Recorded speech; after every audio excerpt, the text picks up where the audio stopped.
Welcome back to From Corporate to Cash Flow, where Andrea Cannon and Liz Schwab, two pharmacists navigating the process of building time and financial freedom through real estate investing and lending while working our day jobs.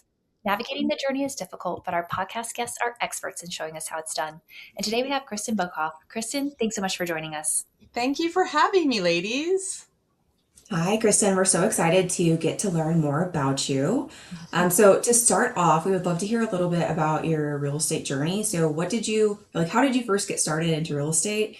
And tell us a little bit about the journey and what you're focusing on today.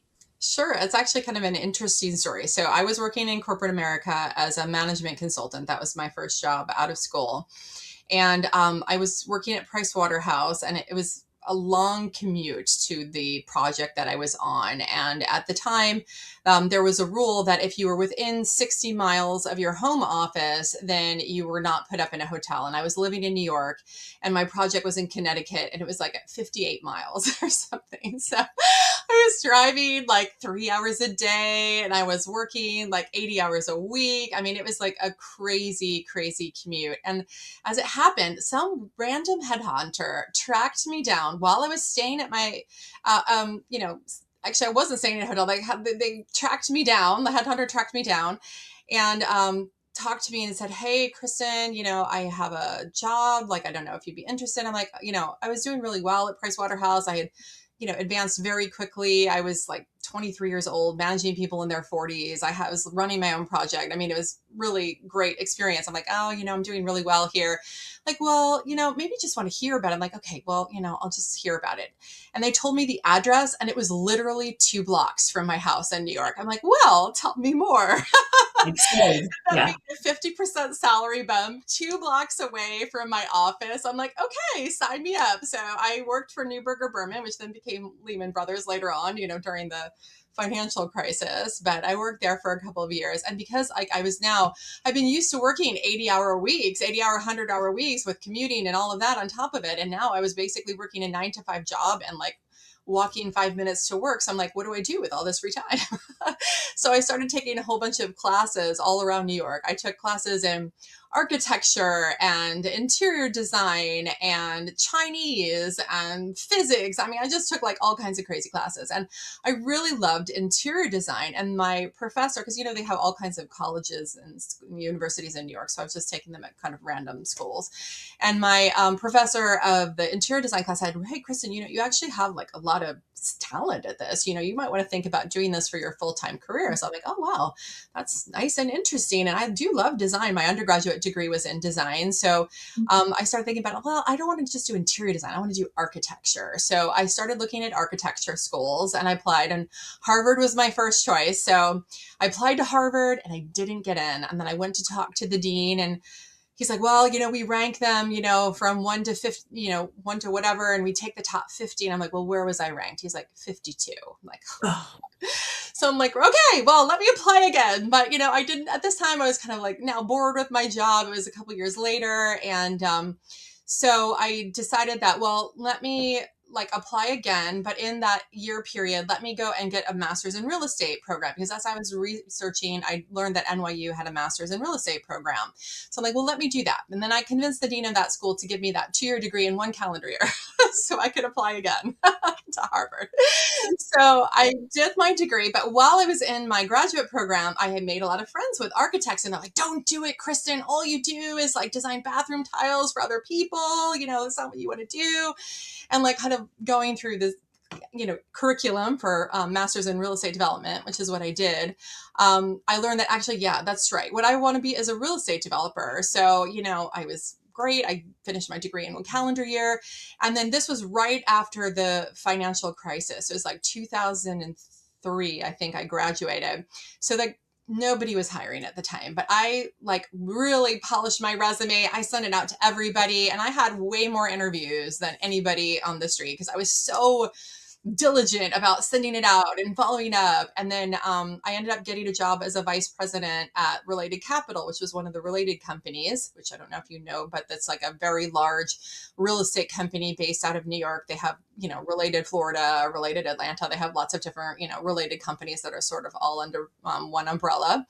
And so I was managing $7 billion worth of real estate funds invested primarily in affordable housing. And it was an amazing experience, just like an amazing lifestyle time at that point in New York. I was making really good money. I was traveling a lot. I was having a really great experience. So that was actually my first job in the real estate industry. And I loved it. I mean, it wasn't development, which is what I really wanted to do, but it was still very exciting. And, I learned a lot. And then, I ended up making it to the C-suite by the time I was 30. And then, of course, as young people do, they get bored. So, and I was hanging out with a lot of really interesting people in New York, entrepreneurs, people were starting companies, like the woman who started Plum Organics baby food brand. She was in one of the incubators I was in. I mean, it was just like an amazing time. So, my undergraduate degree was from Cornell, and they have a Cornell club in New York. And so I would go there for lectures and things like that, on occasion. And I went to this one lecture, which, I mean, it was like a paradigm shift moment in my life, attending this lecture.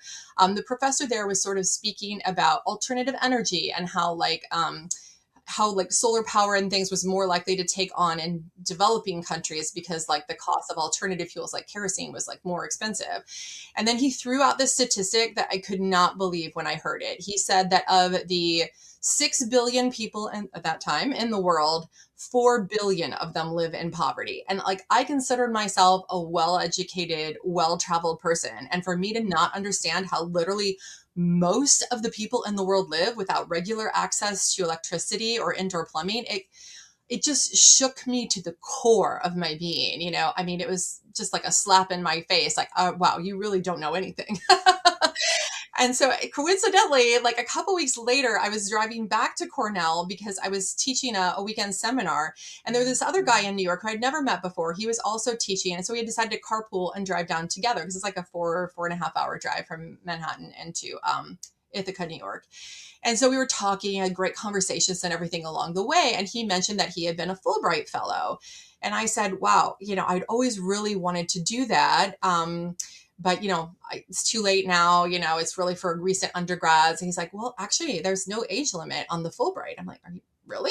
It's like, no, there's no age limit. So when we got back to New York, I looked it up and sure enough, there is no age limit on the Fulbright Fellowship. It is designed for recent college grads, but, there's no age restriction. So I decided to apply for a Fulbright Fellowship. And initially I was looking at India and China, but for China, you had to speak Mandarin and I don't. And for India, it was one of the few countries where you could get by with just speaking English, but it was so popular. I'm like, well, I'll never get in, I'm competing with all these recent college grads. So I decided to look at countries that were culturally similar to India, but maybe not as competitive. So I looked at Sri Lanka and Bangladesh and ultimately chose Bangladesh because my undergraduate degree was in textiles and apparel. And it's like the largest manufacturer of clothing in the world. And then that with my background in affordable housing, I designed this project to do research on affordable housing for the garment workers. So I designed this research project. Fortunately, I was granted the Fulbright Fellowship. So I'd never been to Bangladesh before, but I quit my job, donated everything I owned to charity and moved to Bangladesh. And then I was there doing my Fulbright Fellowship. And then when that ended, I decided to stay and start a real estate development company there. So kind of a long answer to your question, but bit of an unusual journey as well, probably. Oh, this is one of the coolest stories I've ever heard. Yeah, I don't even know what to say to that. That's crazy. It's just like something you'd read in a book, I feel like. So you were there for 1 year, is that right? No, I was there for 8 years, actually. Oh, my Yeah. bad. The I was like, Fulbright was for 1 year, but I decided to stay after my Fulbright Fellowship to develop a socially and environmentally responsible boutique resort. It was made out of mud. It was like amazing. So yeah, I had an amazing time doing that. oh my goodness gracious. Okay. I don't even know where to begin. Yikes, that was just so much. It's like so surprising how early you got started in real estate, right? It's like almost this was set up specifically for you. And then your whole background and getting to the fellowship and how your whole life and education had kind of prepared you for that, as long as in addition to your interest of like serving those that are less fortunate than us, and then your history and education in real estate. It's just like, it's crazy how it all kind of lined up so perfectly for you. I So that's know. super It's impressive. kind of like in Yeah. hindsight, it does kind of look that way. At the time, I Yeah. was sort of felt kind of fly by the seat of my pants, but No, it's crazy. I'm super impressed. And then, so remind me again, so what are you mostly focused on today So then? today, yeah. So like I came back from Bangladesh in 2014. Unfortunately, my project ended a bit sadly. We were not able to complete the project. And so, long story on that one, but basically, ultimately, we weren't able to put together the full capital stack to finance the project. Like we were literally the first resort of our kind in the entire country of Bangladesh. Like in Bangladesh, hotels are usually brothels. So we were going to banks and saying, hey, we want to build a hotel. Like it's like a resort. It's like a hotel for families. And they're like, what? What are you building? So it just like, it was trying to describe an airplane to people who had only ever seen a bird, I mean, it was just like really not computing. Finally, toward the end, I raised the equity money. Actually, I got the equity money first. I had some amazing investors. They were some of the top businessmen in Bangladesh. And but it took me a long time. It took us a long time to raise the debt financing. In the end, I did find one banker there who studied abroad, so he knew what a resort was. And then he was able to convince a whole other, round set of banks. We had put together a syndication of banks. It was like 6 banks, I think, and putting together the money. Some were even only putting in $100,000, but we finally were able to get the debt together. But unfortunately, while this was happening, my largest investor, and you can't make this stuff up, his wife ended up getting brain cancer and sadly passed away, and he wasn't able to fulfill his financial commitment.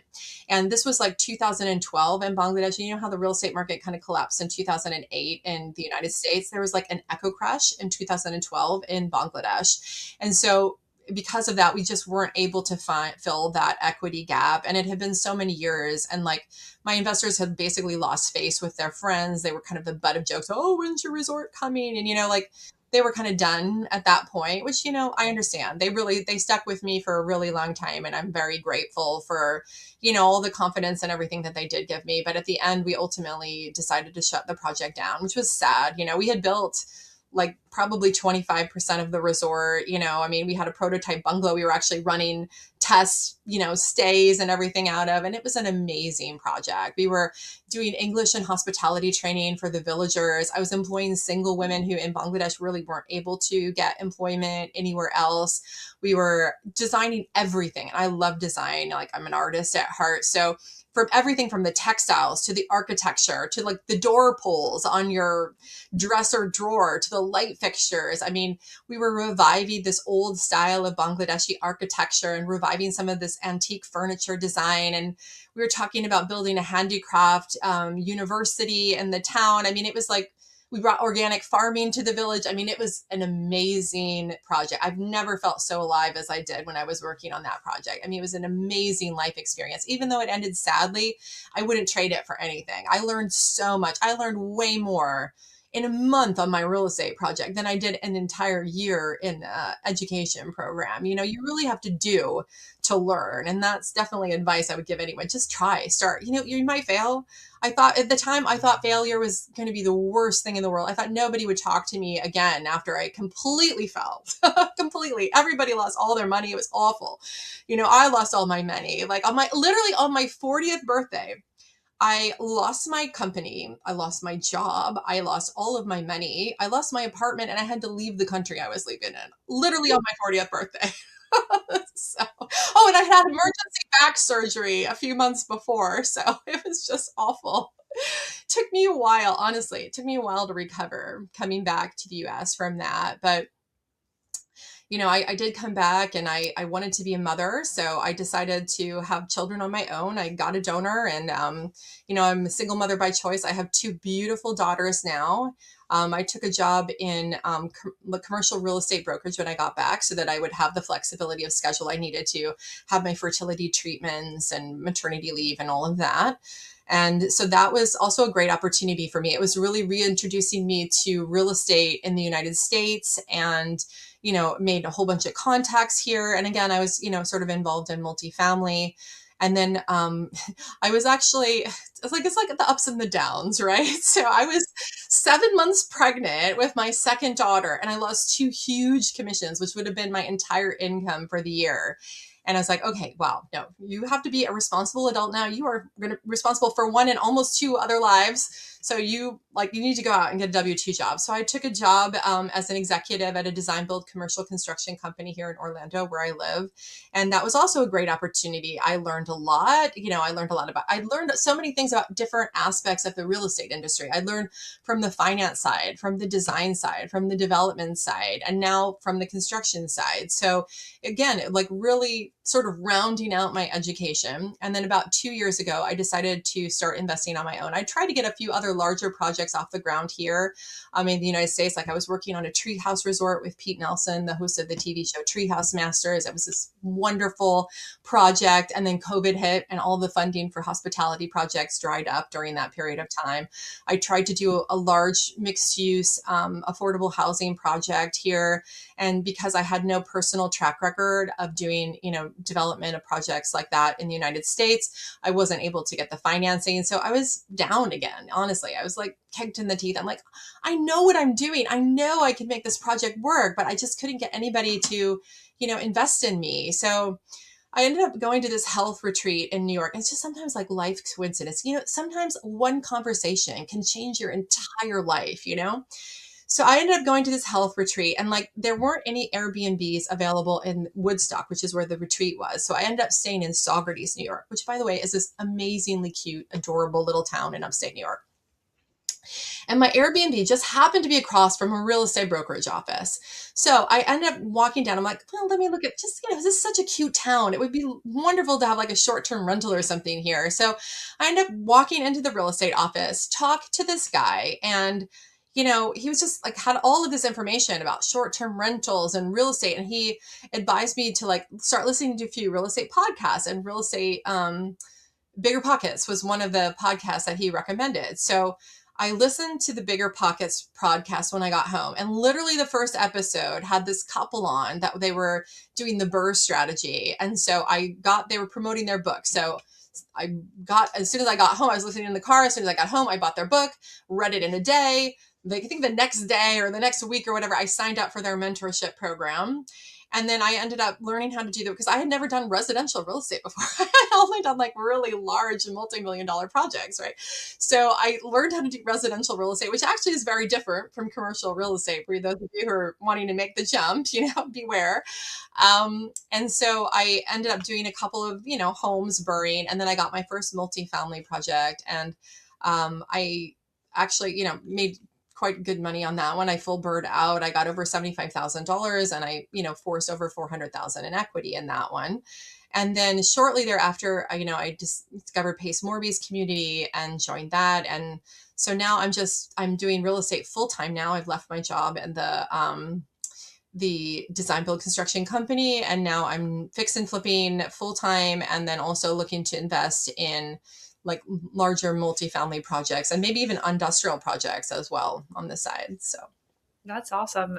What made you actually make that jump from this most recent time being in your W-2 to now being a full-time real estate investor? to be perfectly honest, I was fired.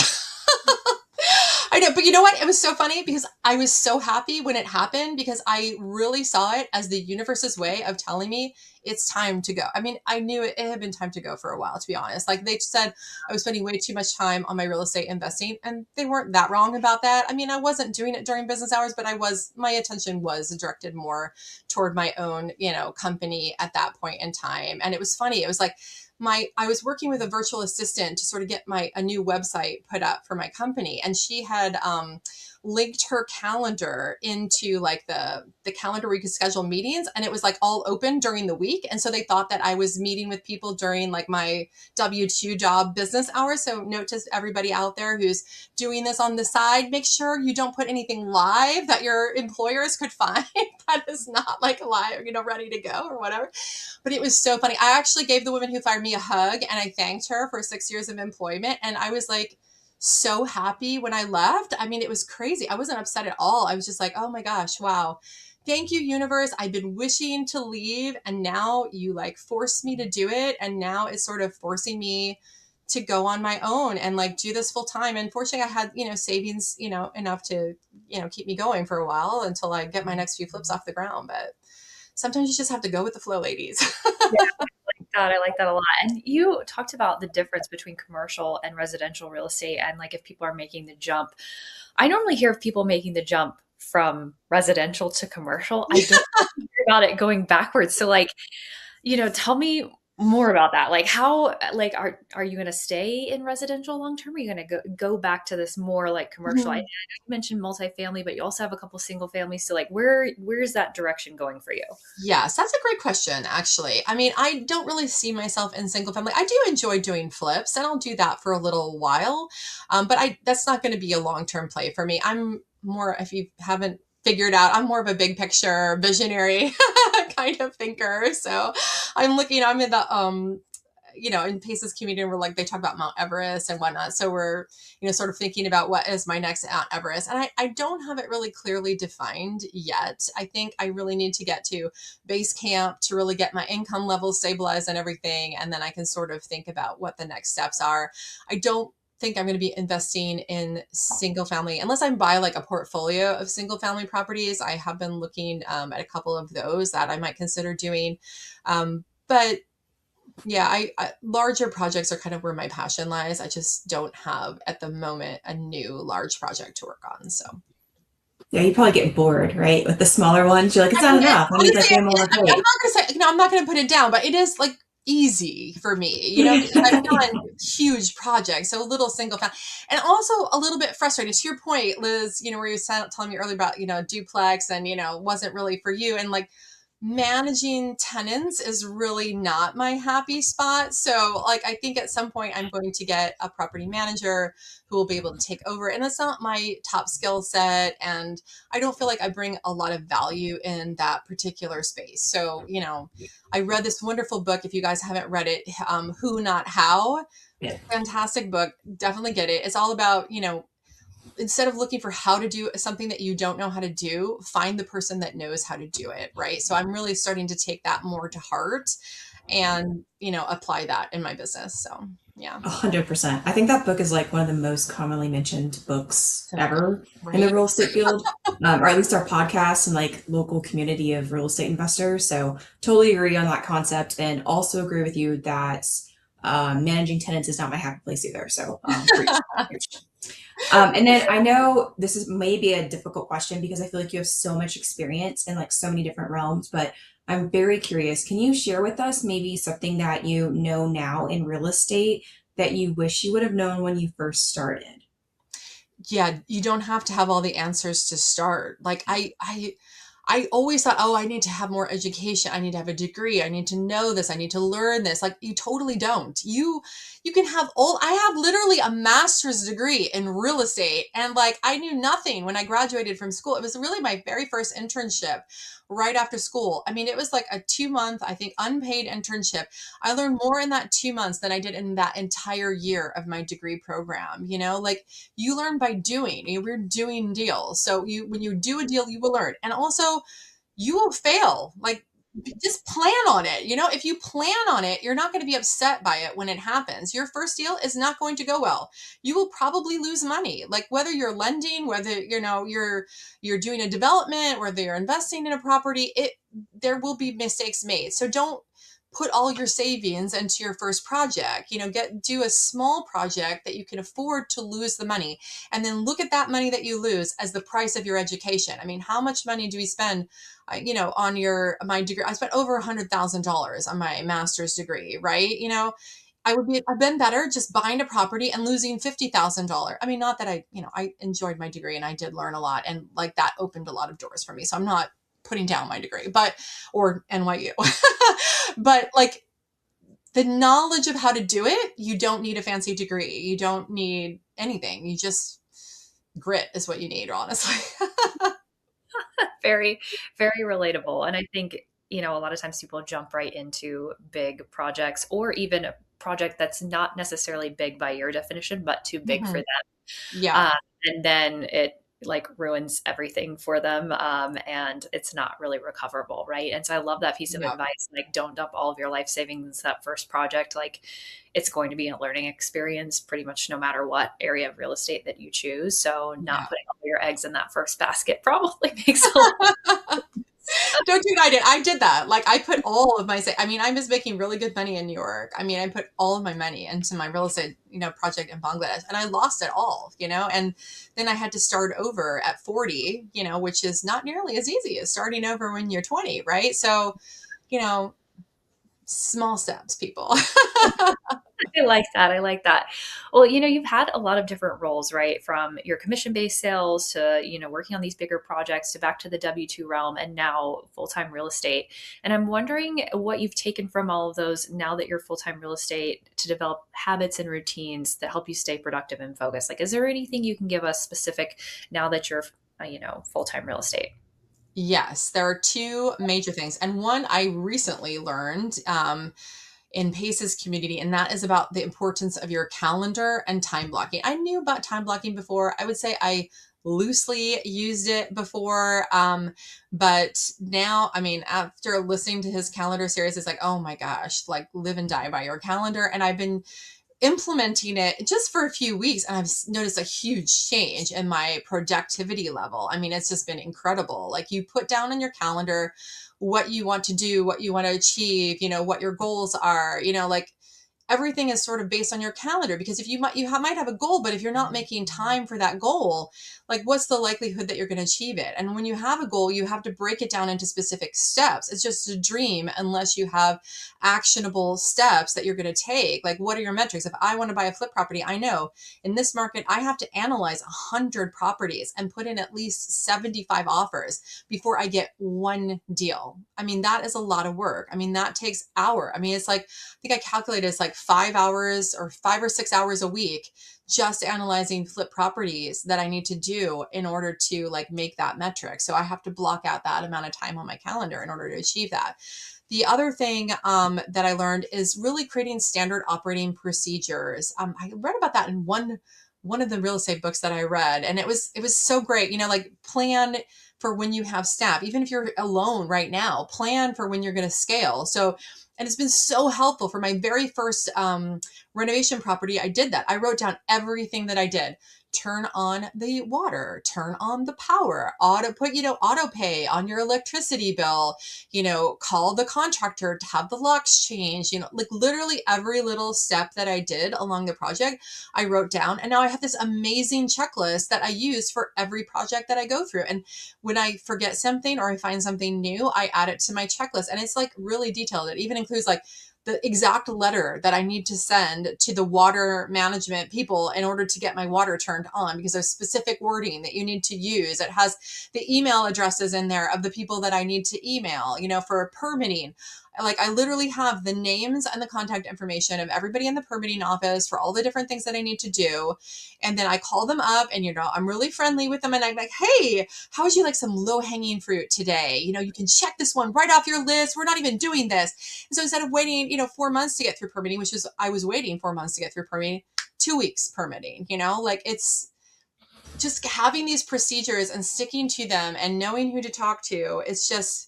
It's incredibly helpful. And then you don't have to think about it. You don't have to reinvent the wheel every project. You just go through the list and do the things. Yeah, I think that's super smart. I think it's something that maybe a lot of people don't initially think of, right? Is like immediately thinking of the standard or the SOP, right? Yeah. And I think it's really smart to write it all down the very first time you do it, because it can cause, right? It takes so much mental energy and the drain sometimes when you're actually doing it. And then Yeah. when you go think about redoing it the next time, you're like, oh my gosh, not again. But if you just write it down and like you literally just check it off and you like completely eliminate half that mental load. So I think Yeah. that's a really good way to think about that anytime you're doing basically anything, right? And sometimes there's like just nitty gritty information that like maybe it's like a one off, and then maybe it will keep like applying in some random situations. And so I think that's just so smart to just write everything down like you just said. So I like that a lot. Yes. And it takes a lot of time when you first go through it the first time. And Yeah. I've started doing Loom videos now as well. Oh my God. I'm so glad last year I made like 20 Loom videos on how to do my bookkeeping, because like I'm terrible at bookkeeping. That's also not my happy spot. I do it once a year, right? And I'm getting ready to get my old taxes together. I'm like, oh my God, how do I book a loan again? And my accountant's like, Right, oh, I right. have a nice Loom video. And it was great because when I started bringing on VAs, I just referred them to the video. Okay, hey, can you help me with this? Here's a video on how to do it, and it's all right there, ready to go. They just watch the video and trading done. Check. Yeah, super smart, super smart. And I like that it's a video too, rather than just like, hear words. Like the two can supplement each other very nicely. Yes, So I I like do that. both. Yeah. Yeah, Mm-hmm. very smart. And then shifting gears just a little bit. So I know, like, obviously a lot of people get into real estate to make, passive income, or maybe it's like their just active income as well. And you also mentioned earlier on about how you switched to a certain division of real estate because you wanted the flexibility and more stability for having children, right?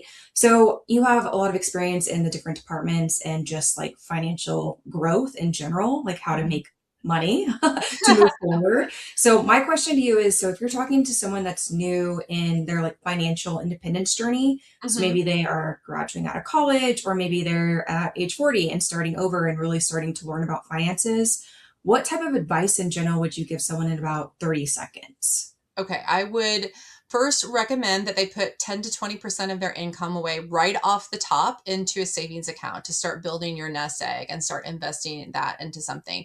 And then, baby steps, find something that you're interested in, whether it's real estate, and also that goes along with your time, right? If you're having a full-time W-2, don't go into flipping. I mean, that takes a lot of time and energy. Find an investment that matches up with your interests, your risk profile, and your time. Ugh, that is so good. Finding that lines up with your availability, I think, is a key thing because, both Liz and I got into being landlords really quickly, and it took me a little longer to realize I didn't love doing it than still. I don't think it's necessarily as aligned with my lifestyle as I was originally thinking it would be, and so I think that Mhm. that's such good advice because, man, that's a tricky thing. So I appreciate that a lot too. I use that in my own journey. Uh, oh man! And then speaking, especially with your travel history and living abroad for such a long time, I'm so curious to hear your answers to this question. So Liz and I have a goal to travel, explore the outdoors, and just have fun while we're building wealth at the same time. And so we want to hear if you have any potential upcoming bucket list travel that you'd hope to hit in the next couple of years or so. Ooh, that is such a hard question. And because it's also changed because I have two young daughters now. So like, or before I would have said something like Egypt, because it's still on my bucket list and I really want to go, maybe a little bit more politically stable now. Like we went to France last summer, which is like, I've been to France like so many times, but it was like the first time I took my girls, so it was sort of an interesting experience. So you know what? One place, and it's not gonna sound like, I mean, I'll give you two answers. I will give you the answer if I were a single person and like wanting to travel again, and I will give you the answer like where I'm probably more planning on going with my children. Like for me, like Northern England, Scotland, Ireland, I actually haven't seen those countries yet. So I'd really like to go and take my girls. Traveling through Europe with my girls was great and easy. And they were, it was really easy to get along with them. At some point, I would love to take them back to Bangladesh to show them, but it's not very politically stable. And I just wouldn't feel comfortable doing that with them at this young age. But if I were a young single person, I would go to Bangladesh. I mean, it's an amazing country. Nobody knows about it. Like nobody talks about Bangladesh, but like it's absolutely gorgeous. I mean, just think rolling emerald, like rice field. Well, not rolling because it's very flat, but emerald rice fields. You got the purple monsoon storms coming in, fields of yellow mustard flowers and purple pea flowers, like little gardens everywhere. They still live in mud homes. Like where we were developing the resort, it was like this little pottery village. They're like hand spinning pottery on a wheel, like homemade pottery. I mean, it is amazing. I mean, you can really, it feels almost like you travel back in time when you go there, and you can have a really authentic experience because it's not touristy at all. So if that's your thing, if you don't want a touristy experience, but you want a really cool international cultural experience, I would actually highly recommend Bangladesh. If you really want more, more of like a touristy, but still very interesting location, I would highly recommend Morocco. It's also, you know, they've got this amazing ancient mud architecture. The Medinas and the marketplaces are really fantastic. Turkey is also amazing for the cultural history and the architecture there. I mean, there's so many really good places, you know. Some places that I haven't been yet, though. Okay, where do I want to go that I haven't been yet? I have not traveled very much in Africa, so I would actually like to see like Egypt and Tunisia, and like I would love to take my girls at some point on like a horseback safari in Africa. I think that would be totally amazing. So, yeah, a few I feel suggestions. like say this like every podcast, but Andrea can help you as she went to Africa. So Ooh. yes, but you didn't do horseback, right, No, Andrea? we didn't do a horseback safari, but I've been to Africa twice. My husband and I did our like 10-year wedding anniversary and Oh, in wow. 7 different countries in Africa last year. And then I also went back again last year to a different country with a friend and did another safari. So I've done quite a few of them and they were very fun, but not horseback specifically, but just The so reason I said that is I had a friend who did that, and it sounded so cool to me. yes, it does sound cool. I just think I'd get tired after a while. Like I'm thinking Yeah, I'm sure. riding experience and like after like 3 hours of horseback riding, I'm like, okay, I am like kind of done doing it tomorrow and the That's next true. I day. did do a camel tour in Morocco, and we went like by camel like all day into the middle of the desert, and then we slept in a tent, and then we took a camel back. It was an amazing experience, but I basically couldn't walk for the next week. I was thinking with the horses, I'm like, I mean, that sounds really cool for like the one day, but the like, Okay, one day we'll do one day. Yeah, I'll yeah, be back yeah, here yeah, as yeah. a juice. Yeah. That's yeah, I'm just thinking this through, like how that would actually feel, and yeah, okay. It's a good thing to consider when you It's plan more your a travels, romantic right? idea maybe than Yeah. a practical. Yeah. For sure, for sure. Well, that's super exciting. I love all those ideas. I feel like you and Andrea have a similar wavelength for traveling. So I'd be like super interested to hear you guys talk about this going forward. So very cool. And then kind of to semi wrap up here. So can you tell us like what do you need from other real estate members? Like what are you looking for? Good question. Well, right now I'm looking for flip deal flow. I kind of urgently need that at this point. I invest in Baltimore County in Maryland, Prince George County in Maryland. Also, I'm going to be starting flipping near Orlando, where I live. So, sort of anywhere from uh, Space Coast through Tampa area, that sort of a swath.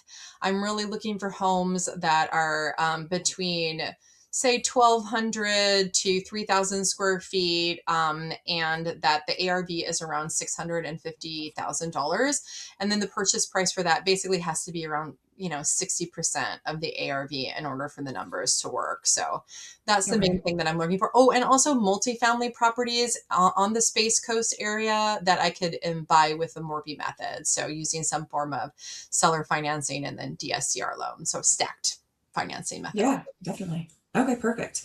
And so if someone comes across a house that they would like to pitch to you, or something along those lines, what's the best way that people can get in contact with you? Great question. So I do have a website. It's www.brightdoorhomes.com. And on there, I have a link for my buy box. So you can just go there. You can see all my buy boxes, and there's a form that you can use to submit any properties that you find there. awesome. That's super helpful. And I hopefully a lot of people will get in touch with you because I think, it'd be fun to work with you. You seem like a really fun person. So Oh, actually, I should also say I'm also looking for private money lenders for my flip properties to help me, expand and grow my business. So that as well. And there's also a link on my website for that. oh, perfect. That's awesome. It's nice that you have it all on the website so people can check it out. Well, thank you so much for your time today because I mean, you do truly have one of the most interesting stories of people that Thank interviewed you. on this podcast. And I love how it's like gone in and out of like real estate and like commercial and residential and a whole nother country for 8 years and then back. And like, that is not the normal story, which I absolutely love. So thank you so much for sharing that with us today because I feel like we've learned a ton from you. So thank you for that. Oh, well, thank you for having me. I really appreciate it. So, yeah, just reach out. Anybody has questions, I'm happy to answer them. I'm here to help. So, if anyone's starting their journey, if you're in a WHU job and you're thinking about investing or transitioning, reach out. Like I've done it, so I'm happy to give advice as well. I love it. I love it. And thank you, everyone else, for listening to this week's episode of From Corporate to Cashflow. We will catch you next week. Hey, it's Andrea. Thanks so much for listening to this episode. If you liked it, I'd love it if you hit subscribe. Thanks so much.